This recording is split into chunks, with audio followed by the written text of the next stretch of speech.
السلام علیکم ورحمۃ اللہ تعالی وبرکاتہ۔ عزیزان گرامی وقار، ہندوستان کے حالات کافی ابتر ہیں۔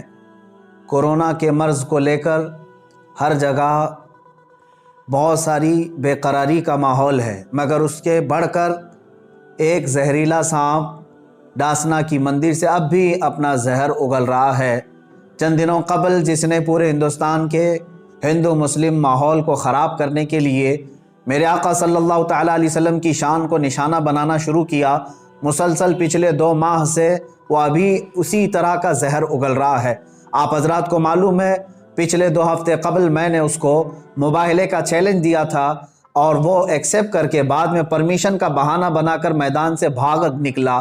ابھی بھی وہ ہر طرح سے راہ فرار اختیار کر رہا ہے، مگر اے مسلمانوں، یہ بھی برداشت اور حد سے زیادہ ہو گئی کہ مجھے پچھلی مرتبہ بلا کر پولیس ڈپارٹمنٹ سے، پرشاسن سے دباؤ ڈالا گیا۔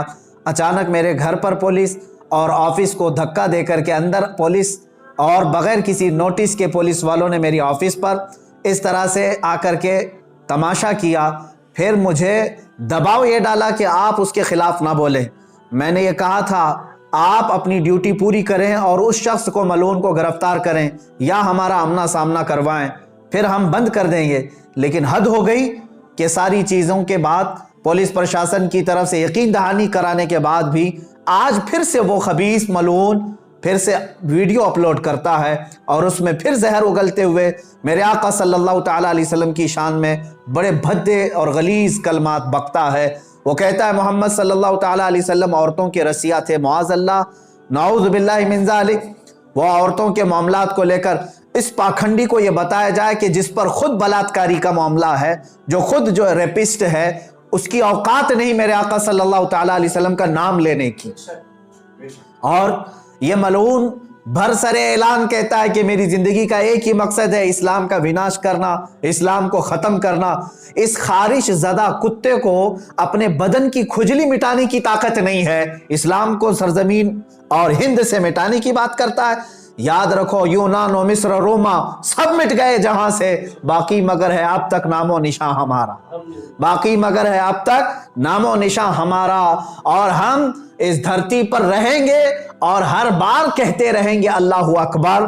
تم 1000 بار 1000 ٹکڑے کر لو، ہر ٹکڑا پکارے گا اللہ اکبر۔ انشاءاللہ العزیز اسلام اور قرآن عظیم اور محمد عربی صلی اللہ تعالیٰ علیہ وسلم کی ذات پر بھونکنا بند کرو۔ اور پھر میں گورنمنٹ سے کہتا ہوں ہم جیسوں پر دباؤ ڈالنے کی بجائے اس پاکھنڈی کو کیوں نہیں گرفتار کیا جاتا؟ پورا ہندوستان بے چین ہے، ہر جگہ کا مسلمان بے چین ہے، ان کی کیا مجبوری ہے؟ یہ ہماری تحقیق پہ پیچھے لگ گئے، ہمارے آس پاس والوں کو گرفتار کرنا شروع کر دیا، ہمیں نوٹس دینا شروع کر دیا۔ یہ کون سا دغلا انصاف چل رہا ہے یہاں پر؟ جو پروٹیسٹ کرنے جا رہے ہیں ان بچوں کو FIR کر کے اندر کیا جا رہا ہے اور اس خبیث ملعون کو بھونکنے کی کھلی آزادی دی جا رہی ہے۔ اس دغلے پن کے ہم خلاف آواز اٹھا رہے ہیں۔ اور اے مسلمانوں، یہ میرا میسج ہے، کافی دنوں سے انتظار میں ہے۔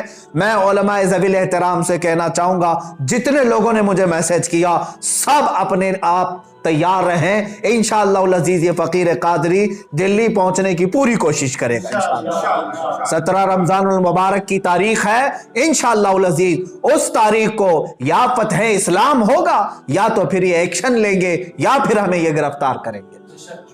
بات آپ تک میں نے یہ میسج دینے کے لیے آپ کے سامنے حاضری دی ہے۔ تمام علماء ذوی الاحترام آج ہی سے اپنی تیاری شروع فرما لیں، اور 17 رمضان المبارک 30 اپریل کی تاریخ ہم نے دی تھی اور ہم چاہتے ہیں کہ وہ آمنا سامنا کرے۔ اس پاکھنڈی کو اگر اپنی حقیقت بتانا ہے تو وہ آئے، مردود زمانہ ہمارے سامنے، جتنا وہ بیٹھ کر گوفے میں بھونکتا ہے ایک بار وہ آمنا سامنا کرنے کی کوشش تو کر لے۔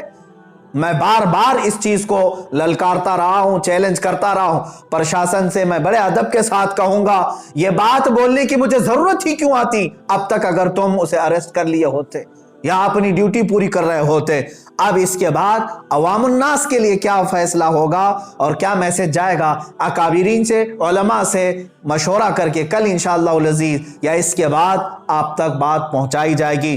ہر علاقے کا مسلمان بیدار رہے گا انشاءاللہ العزیز۔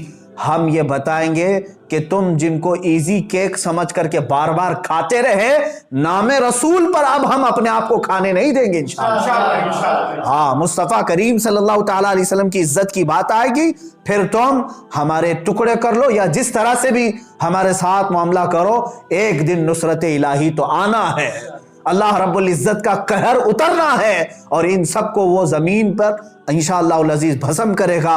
ہم تو امید یہ لگائے بیٹھے ہیں، اے رب ذوالجلال وہ دن بھی دکھا جب یہ خارش زدہ کتا تڑپتا ہوا مر جائے اور بھونکنا بند کرے، اس کا انجام بھی ہم یہاں سے دیکھ کر کے جائیں۔ میرے عزیزو، یہاں پر آخری میں ایک میسج یہ دیتا جاؤں گا، جن لوگوں کو یہ بے چینی ہے، بعض میڈیا رپورٹرز اور دوسرے لوگوں نے مجھے رابطہ کر کے یہ کہا کہ اس سے ہندو مسلم یا کمیونل ہارمونی نہ پیدا ہو جائے، میں اس کو سپشٹ کرتا ہوں، بار بار میں کہتا آ رہا ہوں، ہندوستان کے دیگر ہندوؤں سے یا دوسرے پنڈتوں، سنتوں اور مہنتوں سے میرا کوئی جھگڑا نہیں، میں ان سے کوئی باز پرس نہیں کر رہا ہوں، میرا جھگڑا اسی سے ہے جو میرے نبی کی شان میں بھونک رہا ہے اور جو اس کے چیلے چپاٹے ہیں۔ باقی سارے ہندو، باقی سارے دیش واسی، دوسرے سنت مہنت اور پنڈت جتنے ہیں، وہ سب امن کے ساتھ رہتے۔ میں جانتا ہوں ان بہت سارے پنڈتوں کو جو میرے نبی کونین صلی اللہ تعالیٰ علیہ وسلم کا ریسپیکٹ کرتے ہیں، اسلام کی عظمت کے وہ قائل ہیں، ہم ان کے ساتھ بحث و مباحثہ بھی نہیں کر رہے ہیں، بلکہ ہم جن کے خلاف آواز اٹھا رہے ہیں وہ ظلم کے خلاف آواز اٹھا رہے ہیں۔ یہاں سیکولر ہندو بھی